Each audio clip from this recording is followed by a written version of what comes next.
makinig ka ha.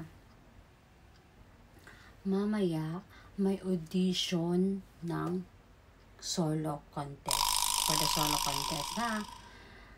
Dahil malapit yung buwan ng wika. Ma'am, ako po talaga, magpapa-audition na sila. So, dahil ikaw, mili kang kumanta-kanta, yan o, nagwawalis ka nga lang dyan, kanta ka ng kanta. So, maganda yan. Kaya, ikaw yung pipiliin kong maging representative ng klase natin. Ma'am, mahilig lang po ako magkanta-kanta, ma'am, pero hindi po talaga ako makanta, ma'am. Okay lang yan. Ma'am, wala po akong memorize na kanta, ma'am. Okay lang yan. Ma'am, pwede bang si Matesa na lang, ma'am? Si Matesa. Wala. Nilista ko na si Matesa sa, sa declamation. Sa declamation na siya. Si ano na lang, ma'am? Si La Arnie Ladica, ma'am. Mas maganda yung boses niya, ma'am. Ay, wala. Absent sila, Arnie. Hindi na natin mahintay yung mga absent kasi yung audition para ngayon lang yun. Okay. Ma'am.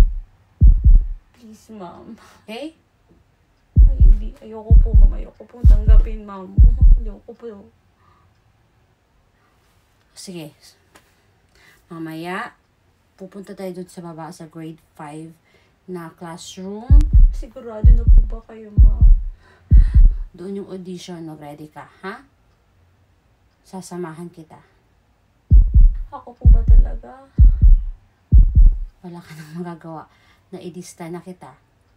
Ma'am. Ikaw ang representative ng klase natin, okay? Ready ka? Ma'am, please. Mamaya, sige.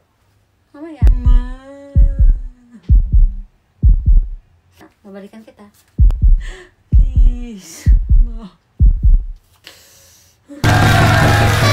Okay, next. So, Elizabeth from grade 4. From grade 4 po. Okay, sinong singer ng napili mong kanta?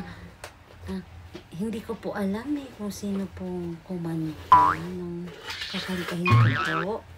Ganun ba? Okay. Ano na lang yung title ng kanta mo? Hindi ko din po alam yung title po Sige, kantahin mo na lang. Baka maalala din namin kung anong title ng kanta mo. Sige pa.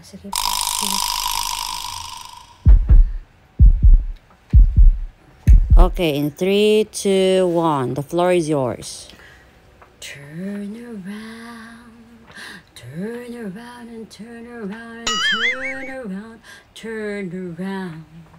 Ooh, turn around.